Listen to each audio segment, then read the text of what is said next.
¿Qué tal? Saludos, ¿qué tal están ustedes? Qué bueno que estén acá, soy Edith, a esta hora del día, acompañándoles, gracias a la gente que está a través de Teleradio América y a los que están en Estados Unidos a través de Televisión Dominicana. Hoy es viernes, parece mentira, ¿verdad? Ya es viernes. Hemos tenido una semana de muchísimo trabajo, particularmente. Me ha tocado trabajar duro esta semana. Ayer yo no estaba acá, el jueves, estaba la periodista Oglenesia, estuve trabajando dando cobertura a la obra que están haciendo ahí en la Plaza de la Bandera, que es una obra espectacular, inmensa, que va a cambiar el sistema de tránsito ahí. Yo tenía mucha curiosidad desde hace tiempo. Cada vez que pasaba por ahí digo, ¿cómo va a quedar esto? ¿Qué va a ocurrir aquí? ¿Cómo se va a hacer? Yo no sé si le pasa a la gente de la capital. Ustedes han pasado por ahí. Y verdad que te lo preguntas, qué es esto? Que no lo estoy entendiendo. Y que están ahí como debajo de la plaza. Y debajo de la plaza hay tremendo túnel. Hay un túnel que de norte a sur y de sur a norte usted no tiene que pasar por la 27 de febrero. Pero además hay un sistema de desvío que el que viene de la Rómulo Betancourt puede subir y sin semáforo dar la vuelta en U ahí en la 27. Sin semáforo nada más va a tener un carril especial para cruzar.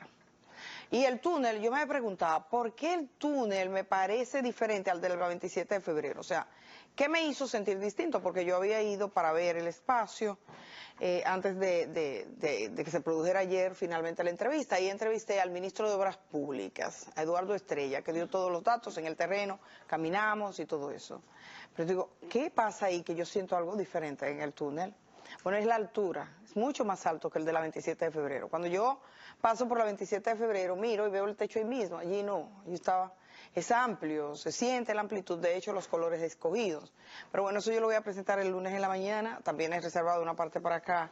Hemos trabajado también con dron, con posibilidad técnica de documentar lo que ocurre y ese día, yo pienso el lunes, también mostrarles un poco qué está ocurriendo en esa obra, que es yo diría que es una de las principales obras, porque la verdad, que ese es un punto loco de la ciudad.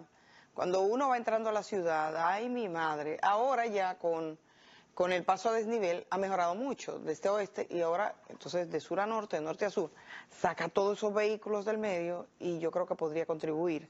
De todas maneras, siempre hay preguntas que tienen que ver con la seguridad, con la infraestructura, con todo eso, y se lo preguntamos al ingeniero Eduardo Estrella, así que yo le digo que no se lo pierdan. Esta ha sido una semana de mucho trabajo, porque ayer, hacer ese trabajo, yo me fui a las 9 de la mañana, estaba en el terreno, y yo, bueno, regresé a mi casa casi a las 2 de la tarde, o sea, salimos de ahí, después otra cosa, y volver otra vez para la postproducción, hacer todo lo que eso implica. Y también esta semana, el miércoles, tuvimos a Wilson Camacho, que es procurador general adjunto, y uno pudo ver esas sentencias que vienen de esta misma semana. O sea, el lunes estábamos mirando las sentencias del caso Jetset, parece que hace mucho tiempo, pero fue esta semana, y estábamos mirando la sentencia del caso Coral, hace pocas horas. O sea, señores, 4 días que a 3 generales le dieron 20 años de prisión. Y yo estaba mirando la audiencia completa, creo que hay muchos de los elementos que no lo hemos tocado aquí y en ninguna parte, pero que necesita una revisión, y quiero hacer como un resumen especial para presentar, para conversarlo. Pero bueno, uno siempre se va ocupando de otros temas. Yo no sé si a ustedes les pasa, a mí me pasa, yo pido por ley de libre acceso a la información pública, pido información, y a veces digo, wow, tengo que volver sobre ese tema. Un tema sobre el que tengo que volver, por ejemplo, es el Hospital del Ceibo. Porque allá en el Hospital del Ceibo yo tengo cómo se hicieron los contratos, cuál fue la forma en que en un almacén desde el año 2021 tienen los equipos médicos del Ceibo. O sea, 400 millones de pesos para tú guardarlo sin tener el hospital listo. Explícame eso. ¿A qué se debe eso? Eso no, a donde quiera que tú lo dices, te dice que eso es imposible, ¿a qué responde una decisión de esa naturaleza? Entonces yo quiero seguir trabajando eso. Y bueno, he estado conversando sobre salud, porque de alguna manera he estado muy vinculada trabajando el tema de la salud, el caso Senasa, que nosotros lo trabajamos ampliamente, Senasa 2.0 que se acerca, el Hospital del Ceibo, y la señora, doña María, doña Rosario, de Moca, ustedes recuerdan, la señora que estaba casi en los huesos, que fue de hospital en hospital. Una de las cosas que a mí me encanta es tener los datos. Yo por eso no me gusta adelantarme a hablar sin tener los datos, porque hay gente que te llama y te dice, mira tal cosa era, y después te dice, no, que yo pensé, que yo creía que la cosa era. Y entonces tú pasas vergüenza con eso. A mí, porque como esto no es, incluso en las cosas más riesgosas que se necesita rapidez, hay que tener calma. Un anestesista, por ejemplo, va a poner la anestesia no corriendo, tiene que tener calma, a pesar de que tenga presión. Con la información ocurre lo mismo. Y esta doña que fue al hospital de Moca, perdón, al Hospital Toribio Bencosme de Moca, la pasó fea, casi se muere. Y entonces alguien del sistema de salud dijo, no me lo dijo a mí, pero me dijeron, no, pero dicen que eso, pero alguien que tiene autoridad en este tema, no, que eso es la familia, que no vio, no, cero familia. Por eso me gusta. Yo pedí el récord médico de la señora, o sea, cómo llegó ella a la clínica Corominas, que fue que la recibió. Alguien que venía de un hospital público donde llegó caminando por su pie, con el cuerpo entero, llegó ahí con una obstrucción intestinal demasiado importante y ellos no querían darle la transferencia. De hecho, no se la dieron. El hijo tuvo que pagar la ambulancia. Llegó a la clínica Corominas con dificultad respiratoria y no le dieron asistencia. Llegó con una fiebre extrema. Llegó con un derrame pleural. Y a mí me dijo un médico que me estaba explicando el diagnóstico de esa señora, que el 80% de las personas que atraviesan una de las cosas que ella atravesó, que no es ninguna de las que yo mencioné, sino otra más compleja, muere. O sea que ella está viva de milagro y la llevaron de hospital en hospital, de sitio en sitio. Finalmente ha caído en el hospital Marcelino Vélez. Y allá permanece ingresada hace ya como 2 semanas y pico. Debo decir que salió de intensivo, que está bien, que la doña está hablando, que la van a operar, ya fue autorizada su cirugía y espero que esa señora se recupere y hablar un poquito, porque con ella hablamos de cómo lo vive la gente en los hospitales públicos del país. Y aprovecho que estoy hablando de esto porque hablé del caso del oncológico de Santiago, cuyo tema quiero tratar en el día de hoy, para decirles que yo quiero hacer como un llamado. Yo no sé, uno no se puede meter en el corazón ni en la mente de nadie, pero un llamado a los médicos, al personal sanitario. Miren, durante mucho tiempo aquí el sector salud, como casi todos los sectores, viven en la impunidad. Como lo viven los militares. Miren los militares, yo digo, ahí no están los militares condenados, ahí está una práctica. Y yo me imagino que esos militares dicen, pero me están cantando 20 años por yo tener una persona en una nómina, que me tiene que devolver para atrás el 80%. Si eso se ha hecho todo el tiempo, si todo el tiempo hay gente haciendo eso, lamentablemente este fue el caso judicializado, eso no puede ser, eso es delito y está tipificado, y la acción de entrar ese dinero a la corriente pública se llama lavado de activos. Entonces a estos militares les ha tocado una versión medicinal de una medicina que aquí casi no se toma. Y entonces yo digo, no es que lo miremos a ellos, es que miremos el sistema como opera.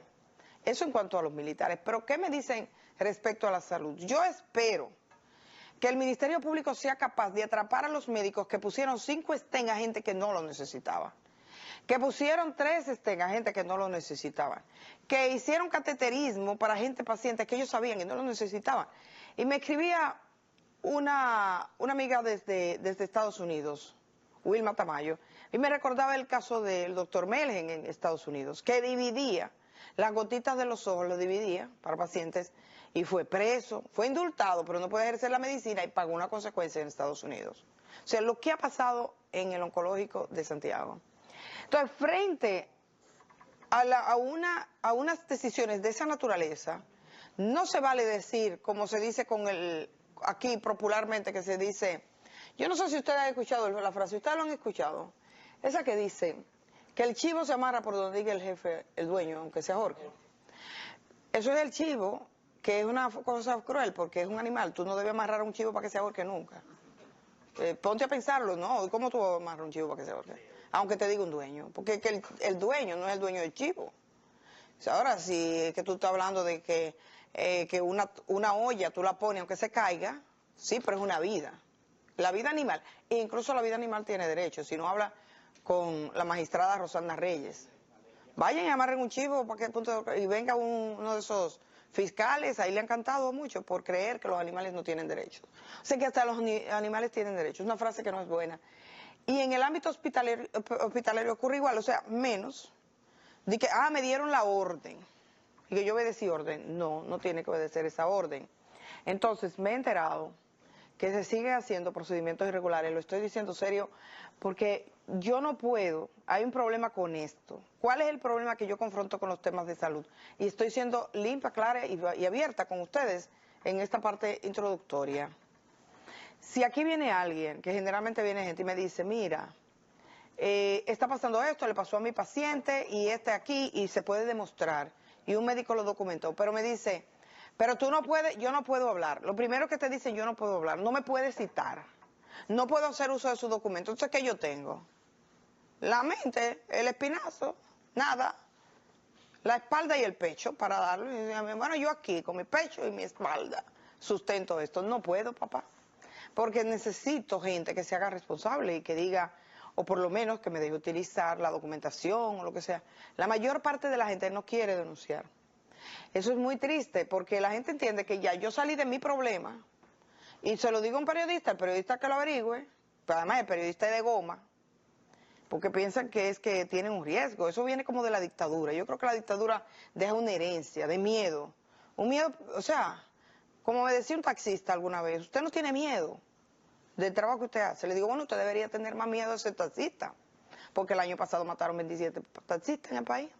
O sea, es más peligroso ser taxista que periodista. Es verdad, aunque mire, pero es verdad. O sea, la gente está dispuesta a arriesgarse por 150 pesos. Pero por cosas que merecen la pena para los otros, y nadie dice, cuidado, yo me recojo. Entonces se recogen. Entonces no es posible documentar sin que los médicos documenten. Yo le quiero decir a los médicos que saben, a los médicos que se enteran, al personal sanitario, al personal diagnóstico, es un crimen lo que se está haciendo contra pacientes de cáncer, es un crimen lo que se hace contra pacientes cardiovasculares, es un crimen para los pacientes que tienen problemas físicos, motores, es un crimen para pacientes que tienen daños neurológicos, porque hasta en la neurología de este país están haciendo trampa. Y a mí me ha llegado suficiente documentación y testimonio, solo que me dicen, no puede usar la documentación, ni puede dar el testimonio, entonces me quedo con nada. Pero tengo que decirlo para que se sepa que algo está pasando. Yo espero que lleguen y alentar, iba a decir alertar, no, pero alentar, estimular, pedir, rogar, exhortar a cualquier personal que tenga información de esa naturaleza, que lo digan, que se acerquen. Le he dicho a más de una gente, yo no tengo problema con eso, vayan al Ministerio Público, denúncienlo, denuncien esas prácticas, denuncien esos centros. Eso hay que denunciarlo. Eso no se puede quedar así. Miren, yo hasta en la situación privada, vino acá una familia con un tema de un joven. ¿Qué me documentaron esas personas? Que hay un gran supermercado, oigan eso, un gran supermercado, donde ustedes saben que a los que están allí, ¿cómo se llaman? Los que te cogen la funda y te la llevan. A los empacadores. Gracias. A los empacadores no le pagan. Yo no sé si ustedes saben eso, no le pagan nada. Y lo ponen cada 3 meses o 4 para que no adquieran derechos. Usted entra, empaca por un tiempo y se va. Empaca y se va. Eso es terrible porque esos muchachos no ganan dinero. Yo entiendo que las empresas grandes deberían tener programas, aunque fuese de educación, llegar a acuerdos para que esos muchachos se superen y no pasen la vida empacando. Hay gente que pasa la vida literalmente empacando.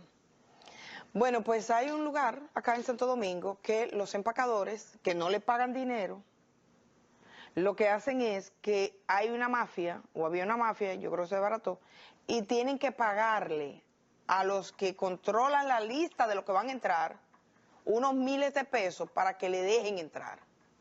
Entonces tú trabajas 3 meses y un 25% es para esos parásitos, que también son empleados, pero que tienen el poder de no escogerte. Óiganme, qué desgracia. Entonces eso es privado, es una entidad privada. Yo estuve averiguando. Puede ser el Ministerio de Trabajo, no, pero el asunto es privado. Óiganme eso, que yo creo que debería existir un capítulo en la ley que posibilite que el Ministerio de Trabajo, enterado de una anomalía como esa, intervenga. Yo creo que el Ministerio puede resolver hasta con una llamada. Y vinieron a hacer la denuncia. Me encontré con 3 denuncias del mismo sitio. Lo dije en la televisión, pero eso no fue suficiente, porque la gente quizás ni lo escucharon, pero si lo escuchan no le importa, no es con ellos. Y entonces fui al supermercado, me busqué un personal alto del supermercado, digo, yo creo que ustedes no son parte de la mafia que tienen aquí, no, mire que... Y supuestamente iban a investigar. Yo espero que investiguen. Eso fue hace ya algún tiempito, yo espero que que se determine y que esa práctica se acabe. Que se determine y que esa práctica se acabe. Y estuve haciendo preguntas y pedí que me dieran el resultado a ver si lo puedo publicar. Pero tengo que tener algo en la mano. La gente no quiere, hay gente que le matan un hijo y no quiere salir diciendo que clama por justicia. Así, es muy triste, la mayoría no. Y miren, pasa más con los hombres que con las mujeres, para que vean cómo es la cosa. Porque cuando ustedes ven las protestas sociales aquí, ¿quiénes van a pedir por la protesta? Por el agua, la luz y las cosas. Las voces de las que salen en televisión. Son las mujeres. Y usted dice, tantos hombres guapos, todo escondido. Y cuando hay que... ¿Quiénes son? Las mujeres, las que van a las cárceles. Las mujeres son las que están dando la cara en eso. Entonces, caballeros, ese valor y todo ese empuje de valor que tenemos, vamos a utilizarlo en cosas comunitarias. Vamos a encauzar las energías para denunciar, por ejemplo, si a un paciente suyo le abusan de esa manera, si usted descubre que a un paciente de cáncer suyo lo trataron de esa forma. Vamos a luchar por cosas comunes, pero aunque le arreglen el problema suyo, sepa que el problema los tienen los demás. Y lo que yo estoy mirando en los casos de corrupción también te revela un sistema de aguante social, de que la salud es un favor.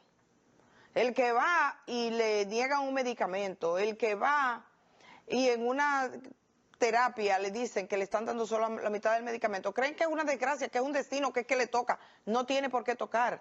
No, y si la población se empodera más, no puede hacer eso. El oncológico del Cibao no pudo haber ocurrido lo de Senasa, porque cada médico, cada director de un área de salud primaria, de atención primaria, hubiese sido alguien que dice, pero ven acá, aquí llegaba el dinero y ahora no llega. Cada director de hospital, pero ven acá, aquí pagaban y ahora no pagan. ¿Qué pasa con Senasa? Y todas esas voces juntas, nadie lo hubiese podido parar. Nadie la hubiese podido parar. Y dicen, mire señores, en Senasa está pasando algo, pero es así. Cerrado. ¿Cómo es posible que tengan un centro donde se comiencen a cobrar en privado, comiencen a hacer diabluras? Yo entiendo a veces el temor de la gente, la reserva, porque mire, finalmente el oncológico, ¿por quién nos enteramos? No fue ni por mí ni por usted tampoco. Ni siquiera por el Ministerio Público, fueron los médicos que salieron al frente. ¿Y sabe qué pasa? Que muchos de ellos están preocupados por su propia seguridad en esa solicitud de medida de coerción del oncológico que se conoce hoy. ¿Saben lo que hay? Amenazas de muerte.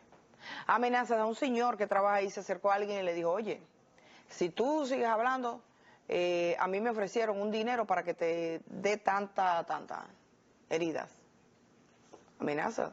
Y la gente entra como en ese temor. Pero juntos, a ver quién va a tener miedo, cuando es todos juntos, cuando es la gente, que en eso es que se pierden. Por ejemplo, esa gente se perdieron en eso. Ellos pensaban que el problema era ahí. No, el problema es nacional, porque usted tiene a Senasa, que le han robado cuarto y que ahora está en la calle del medio todo el mundo diciendo, ¿dónde? Entonces esa gente que todavía hoy sigue inventando con Senasa, pretendiendo inventar, en el sentido de hacer procedimientos que la gente no necesita, que lo que hace es que dificulta el territorio de los demás, porque ahora ellos tienen que mirar 5 veces las cosas. Yo creo que es tiempo de empezar a procesarles cuando se cometa esos actos. O incluso un paciente que lo lleven a un hospital, le hagan una cirugía plástica y firme que se le hicieron en una clínica, también debería tener que pagar eso. O el paciente que estando en una clínica privada se va a un hospital y firma que todos los servicios los recibió en la clínica privada, o nunca tocar la clínica, pero firmar así. ¿Por qué? Porque el médico en el hospital cobra salario y en la clínica privada cobra honorarios. Y ese salario lo va a cobrar, esté usted o no esté, pero ese honorario lo va a cobrar solo por su firma. Y son miles de diabluras y de trampas que se están haciendo. Yo espero que lo agarren a todos, de verdad, porque cualquiera se pone mal en un momento. Yo estoy aquí, le da un yello a uno y uno no sabe ni dónde te llevan.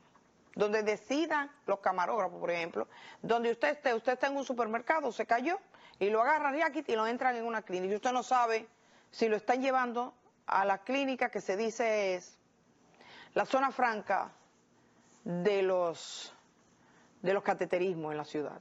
Hay una clínica, le llaman la zona franca del cateterismo. Voy a la pausa y regreso enseguida.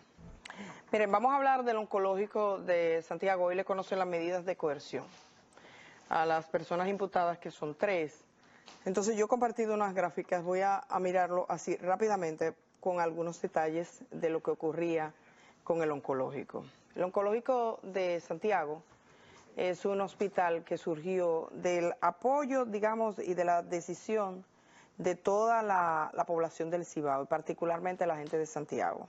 Fue la gente de Santiago la que trabajó duramente por este oncológico. Yo quiero, eso sí, para que ustedes puedan ver en qué consistió. Voy a compartir, la verdad que ha sido increíble lo que pasó en el oncológico. Vamos a ver, aquí se lo estoy mandando a nuestro equipo para que lo pongamos a esta hora. Vamos a verlo. La verdad, ella tiene el expediente, puede poner un poquito por favor también. En la página, aproximadamente la página 20, si me ayuda con eso para que veamos qué fue lo que ocurrió en el oncológico. Y ayer yo lo estaba colocando, lo estaba poniendo, lo estaba compartiendo. Un lugar increíble. Operación del oncológico. ¿Cómo operaba esta red? Quiero que hablemos un poco de eso, de cómo fue que operó, porque la verdad es que fue algo increíble los hechos que ahí se cometieron. Básicamente fue como una estructura familiar, según los datos que da el Ministerio Público, una estructura familiar que se creó para distraer los recursos que llegaba para la gente. Pero si usted dice, bueno, se cogían los recursos, se cogían una parte, usted dice, bueno, eso ocurre todos los días, porque el oncológico incluso en términos económicos, cuando te hablan de un desvío comprobado de 104 millones de pesos, tomando en cuenta que aquí ahora los cuartos se cuentan por millones, entonces tú piensas y dices, pero ni tanto es. Lo lesivo de esto no es la cantidad del dinero, es lo que implica. Porque es como dice el doctor Senencao alguna vez, que le he escuchado, robarle la sopa a un tísico. Es decir, que usted a una persona, imagínense ustedes una persona que le dan un diagnóstico de cáncer. Ya la vida de esa persona está jodida. Entonces, si viene alguien y el medicamento que esa persona para el cáncer, que es su vida, porque la gente se distrae, a veces no se verifica, pero no hay una cosa más dura, no hay una cosa más dura que un diagnóstico de cáncer para una persona, para una vida. Y yo tengo ahí cómo operaba la red de la operación de oncología, que es ONCO 4. Tenemos que verlo, tenemos que analizarlo, tenemos que ponderarlo, cómo era que operaba esa red.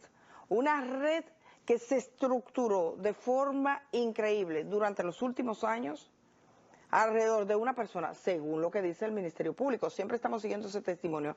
Yo tuve posibilidad de entrevistar con la persona principal señalada, que actualmente está bajo prisión. Conversé con la gente que también hicieron las denuncias. O sea, que este no es un tema al que nosotros estamos llegando ahora. Hace tiempo lo estamos trabajando.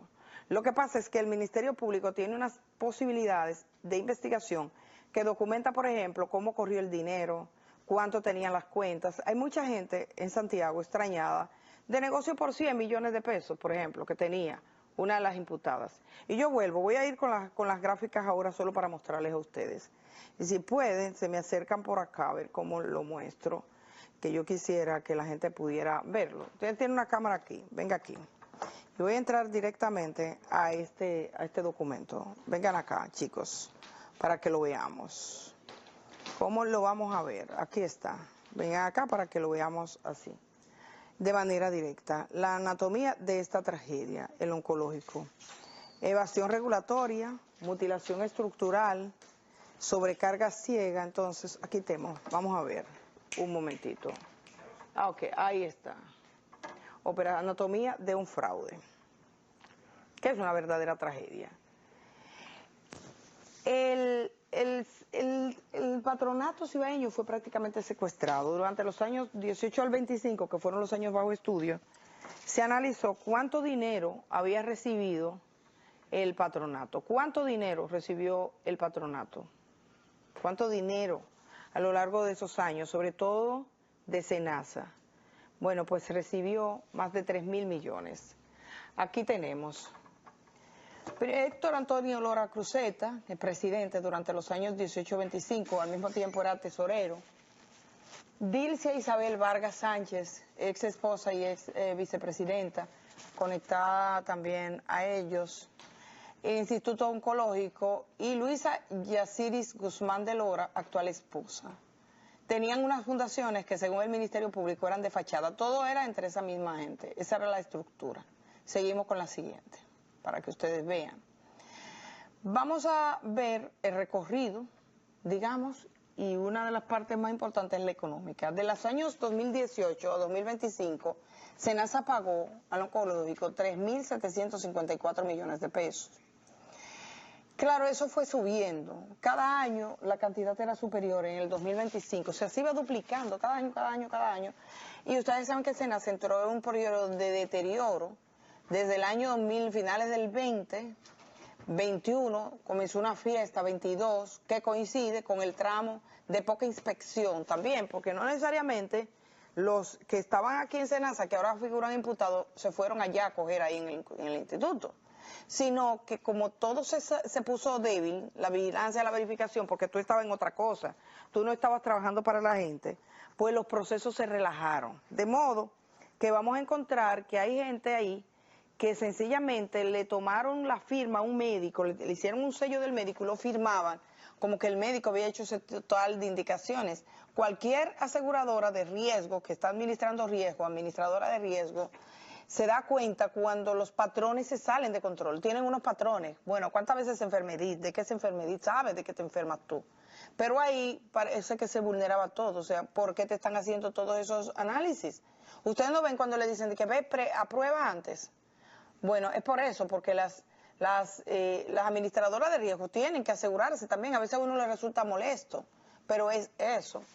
El desvío confirmado es de 148 millones de pesos, que hasta ahora eso es un menudo. Sigo con lo siguiente para seguir mostrándoles a ustedes. Básicamente, según la acusación, hay un secuestro institucional, una extensión ilegal del mandato de los directivos por más de 7 años. Y además dice que cuando se quiso poner término, que se hizo una asamblea, que hubo que buscar a la gente de Santiago, que era parte del patronato, ellos se plantaron con que ellos no se iban. Y que hubo un sabotaje digital, eso significa que se borraron los documentos. Y que pusieron resistencia, incluso física, ante la nueva directiva. Que hubo autocontratación de empresas de auditoría, propiedad de los imputados. Es decir, oigan eso. ¿Quién auditaba al oncológico? Una empresa propiedad de ellos mismos. Así sí es lindo. O sea, una empresa propiedad de ellos mismos. Entonces, para evitar ser descubiertos, se eliminó todo un sistema, se eliminó la evidencia de los cheques, por ejemplo, que había doble firma, se hacía un sistema de pago por internet directo, controlado desde el dispositivo personal del director, del presidente del patronato. Eso dice la acusación, era directamente eliminando el sistema de cómo se gestionaba. Dice, se gestionaba únicamente desde el dispositivo electrónico personal, excluyendo la intervención del tesorero y la autorización de la junta directiva. Tenía entonces un control absoluto, desapego a los estatutos y todo eso, lo señala. Aquí tenemos el bloqueo, ataque legal, demandas, dice que frívolas para sumir a la asamblea, considera el Ministerio Público, se congelaron las cuentas en los bancos y un desalojo que tuvo que ser forzoso. Todo eso ocurrió en el 2025. Yo creo que esos puntos, cuando llegue esa posición, es cuando el Ministerio Público, ellos le entraron gasolina al Ministerio Público para que cogiera esos casos, porque hay muchísimos más casos. De hecho, SENASA 2.0 tiene más. Pero el Ministerio Público dijo, espérate, esa gente llamó mucho la atención, es como, vengan. Seguimos con la siguiente. Aquí tienen ustedes el embudo de extracción financiera. Paso 1, pagos a la ARS y SENASA, fondos millonarios que entraban por supuestos servicios médicos. Entonces una empresa de contabilidad propiedad de la ex esposa se concedía el control absoluto de la facturación del hospital. Entonces se cobraba por esa facturación, pero había obviamente un conflicto al menos de interés. Y también decía que era de manera sistemática, 3% retenido, 0.5 descontado ilegalmente de los honorarios de médicos oncólogos. Como resultado de eso, solo esta señora recibió más de 100 millones de pesos en sus cuentas y el Ministerio Público desglosa las cuentas en las que se produjeron esas inversiones. No olvidemos también que habían transacciones en efectivo. Esta es una investigación que sigue en marcha. Seguimos hacia adelante. Porque también habían préstamos personales, gastos personales que se crearon. Una fundación dice que se importó papel, tintas y equipos usando las exoneraciones impositivas del hospital para luego venderlos en el comercio informal. Y todo lo que había de pagos informales. Gastaron mucho en hoteles, en viajes, en todo. Gastaba un oncológico, que es un patronato. Seguimos. Eso es un problema. Lo tenía como una alcancía personal, según lo que está diciendo el Ministerio Público. Yo tengo otros datos, evidentemente, que tienen que ver con esto. Aquí tenemos la atención médica, cómo era, cómo se limitaba. Seguimos hacia adelante, señor director. Exacto. Doble facturación y dosis incompleta. Miren ustedes, ahí hay una facturación, un frasco de quimioterapia dividido en 2 pacientes inmunocomprometidos. Un frasco de quimioterapia, eso es lo que a la gente más le ha llamado la atención. Yo debo decir que en esa publicación que aquí estuvimos hablando esta semana, yo tengo 125 comentarios de gente hablando y te escriben en privado y te preguntan cómo pudo ser y cómo pudo pasar. O sea, la gente dice, pero ven acá, ¿cómo fue que eso ocurrió? Porque eso sí lo entiende toda la gente. Se comercializaban medicamentos, yo voy a buscar nada más la referencia a quimioterapia y venga conmigo, miren. Se comercializaban los medicamentos donados, incluyendo medicamentos de alto costo utilizados en quimioterapia. Dejaron vencer a aquellos que no pudieron ser comercializados, los que además de ser un acto ilegal, es una conducta cruel, dice el Ministerio Público. Suministraban dosis incompletas de medicamentos de quimioterapias, dividiendo un solo frasco entre 2 pacientes, pero facturando a Senasa un frasco para cada paciente de manera individual, obteniendo un cobro duplicado por una dosis dispensada.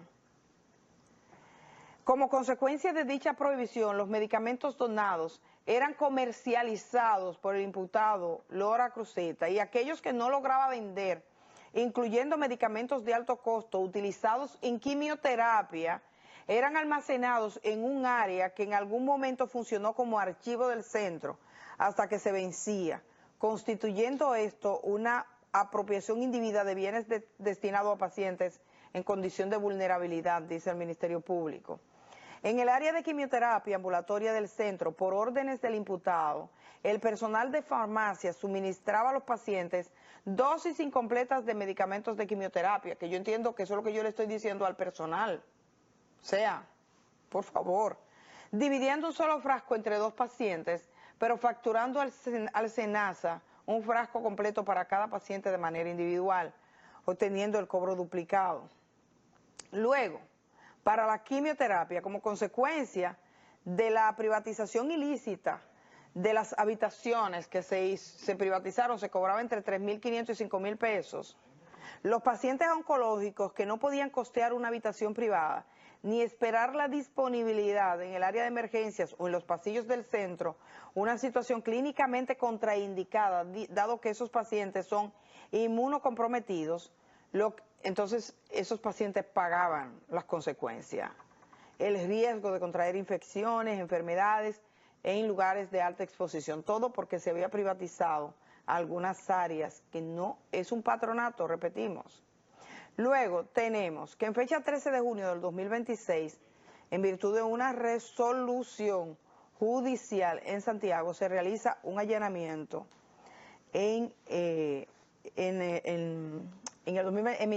se realiza un allanamiento en la calle 2 en Santiago y da la dirección de Janet de Los Ángeles Rodríguez, en el cual encontraron bajo su control múltiples documentos del Patronato Cibaeño contra el Cáncer, entre estos actas de asamblea, manuscritos de montos, ingresos y gastos, listado de pacientes internos, lista de expedientes de auditoría externa, lista de expedientes por auditar de SENASA, lista de manuscritos de tomografías, listado de relación de biopsias, listado de relación de quimioterapias y medicamentos, una lista de sonografía, mamografía, facturas del Patronato contra el Cáncer, entre otros documentos detallados en el allanamiento. Eso es increíble.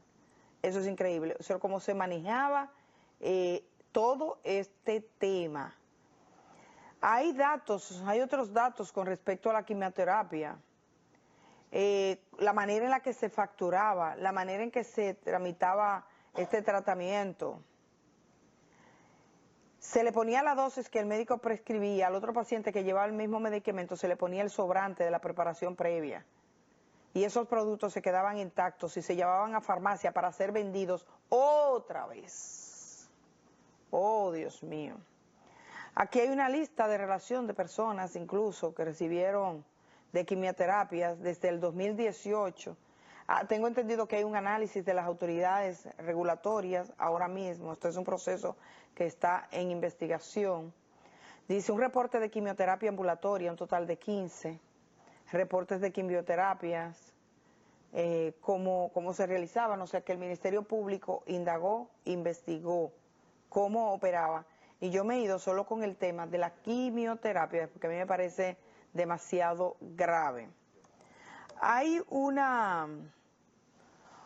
dato sobre un señor que a mí me pareció muy preocupante, su nombre es Enrique Valdés, y dice lo siguiente: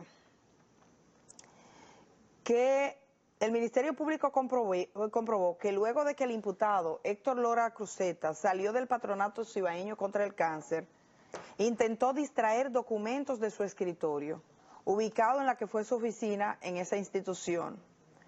Específicamente le expresó al empleado oncológico, el señor Ernesto Enrique Valdés, en una reunión en su residencia en la que participó la imputada Luisa Yaciris Guzmán de Lora, que le conseguiría 100,000 pesos si le sacaba una documentación de sus gavetas, lo que luego denunció el señor Valdés a las autoridades del patronato.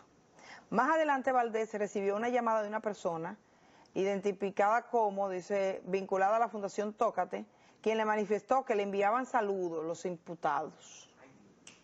Le estaban mandando saludos, expresión además, y le dijo que tenían un video de él y que tuvieran muy en cuenta lo que él estaba hablando por ahí. Luego después recibió una llamada de la imputada, de una de las imputadas, a la cual no contestó. Al devolver la llamada, sostuvo una conversación con esta, en la cual esta le hizo referencia a que tenía un video de un altercado que el señor había tenido, diciéndole que era como una forma de amenaza y que él podía hablar lo que quisiera. Después de eso, días después, mientras el señor Valdés se encontraba en el oncológico, una persona se le acercó y le preguntó por alguien, con su nombre. Le dijo, ¿usted es fulano? Le dice, sí. A lo que le manifestó le dijo que era él. El sujeto le dijo que el imputado le había ofrecido un dinero para que le diera unas puñaladas, que se cuidara, siendo esto una prueba manifiesta de intimidación de testigos del proceso por parte de los imputados. El Ministerio Público está poniendo testigos y está hablando de esto en la acusación. Hay un patrón continuo, organizado y sistemático de abuso de confianza, administración desleal, apropiación indebida, conflicto de intereses y fraude contra los fondos públicos, en este caso de SENASA, con altísima lesividad social, posibilidad de ocultamiento, porque por eso el Ministerio dice la obstrucción, el ocultamiento, la persecución de testigos, riesgo de fuga, lo que justifica por eso lo que está pidiendo, dice el Ministerio Público, que es la medida de prisión preventiva. Voy a ir a una pausa y cuando regreso tenemos un poquito más de esto que es una verdadera tragedia porque es muy fuerte. Miren, los pagos. Aquí tengo los pagos que se hicieron como en cuadros. Ellos se lo pusieron para llegar a la cifra de 100 millones de pesos. Ya como 100 millones de pesos, aquí se dice 100 millones, y la gente está devolviendo, dice, fulano devolvió 250 millones, Prenseo devolvió 3.500 millones, no sé quién devolvió 2.000 millones. Oye, aquí no se respeta el dinero.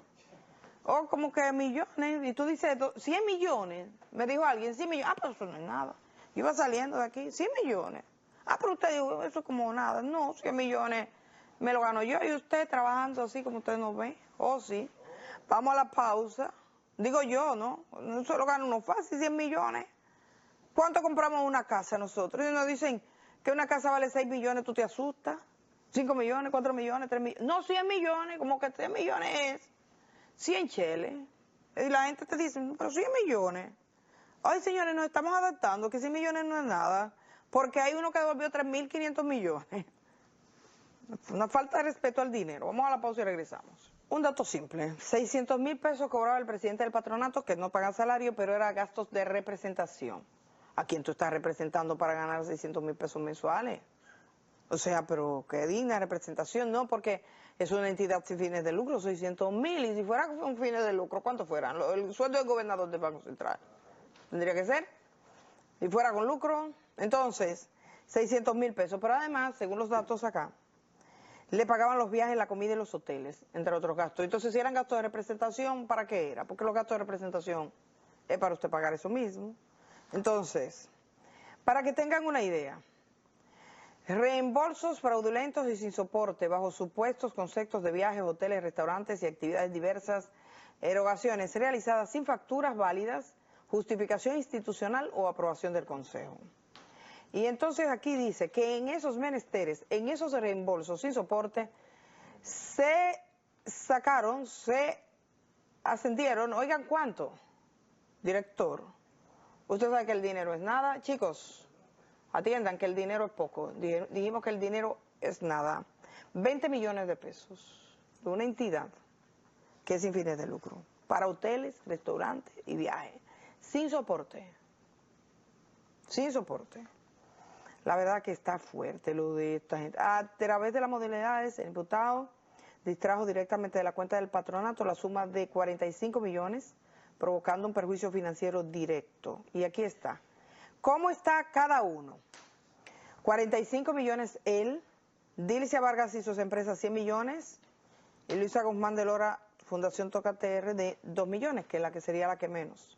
Pero había dinero que se manejaba también en efectivo, según los datos que está en la acusación. Hoy se conoce hoy es que se conoce. El tema del dinero en efectivo, básicamente, se privatizaron las habitaciones, había que pagar entre 3.500 y 5.000 pesos y pagar en efectivo directamente en el centro, con la única finalidad, dice, de incrementar los ingresos económicos de los que manejaban esto. Luego,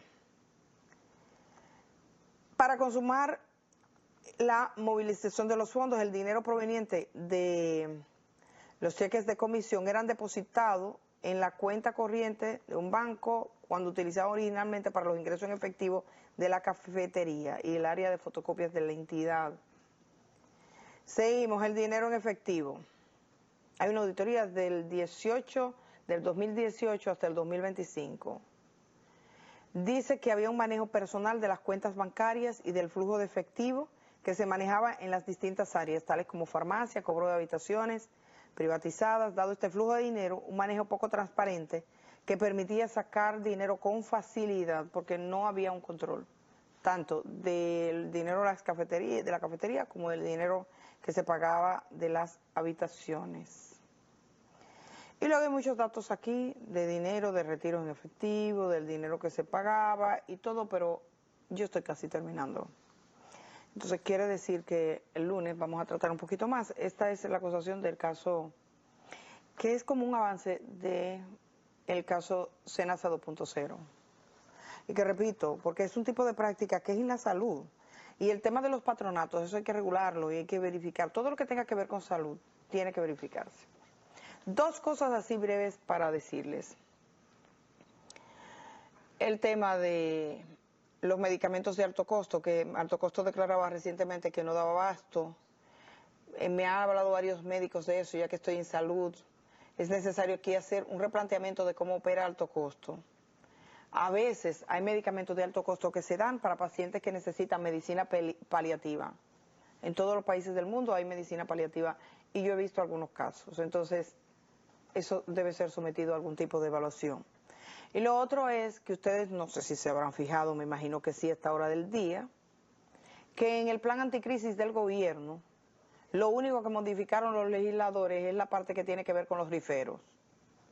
Le ponían que tenían que pagar 120,000 pesos mensuales por estación de venta de rifa, que les llaman banca, son más banqueros que los banqueros de los bancos formales, y lo bajaron a 85,000. Le redujeron el tope para los premios, hay que sacarse más para tener que pagar si te sacas un premio. Mientras tanto, las transacciones bancarias nuestras comienzan a pagar, hay 1000 formas de sacar el dinero, pero eso tiene mucho que ver con una situación, y es que los partidos políticos se llenaron de representantes del sector de rifas del país, porque es la única gente que captando dinero está dispuesto a regalarlo de esa manera. O sea, entre más la gente vive del clientelismo político, que hay que pagar los votos, más nos vamos a aproximar a este tipo de decisiones. Ahora, tú le dices a una gente que votó por esa situación, mire, esa es la consecuencia de su voto, no lo entiende, ni le importa, no lo entiende. No lo entiende, esto es consecuencia de las ventas de nuestros votos. Pero además, hay una amnistía fiscal y esas mismas bancas en su mayoría no han estado nunca pagando ningún pago al fisco, por lo tanto se podrían acoger y ganaron doblemente. Ese es un billete que para ellos resultó premiado. Ya es ley el proyecto anticrisis, y a los únicos que se le cochó un poco fue a los riferos, por lo menos en el Congreso Nacional, que de todo lo demás fue un paso de legalidad, de legitimación, de poner un sello y ya está. Pero es una pena ese tema. Para mí, independientemente del proyecto en sí mismo, que hay algunas cosas que sí, que la gente lo quería, otras que serán más negativas y no lo hemos visto, pero el hecho mismo de que ese haya sido el único elemento que esos diputados hayan logrado ponerse de acuerdo, wow, es increíble. Yo iba a decir que mañana es otro día, y de hecho lo es, pero es día de descanso. Nosotros nos encontramos el próximo lunes. El lunes estaremos aquí a través de Teleradio América y por supuesto a través de Televisión Dominicana. Gracias y buen fin de semana.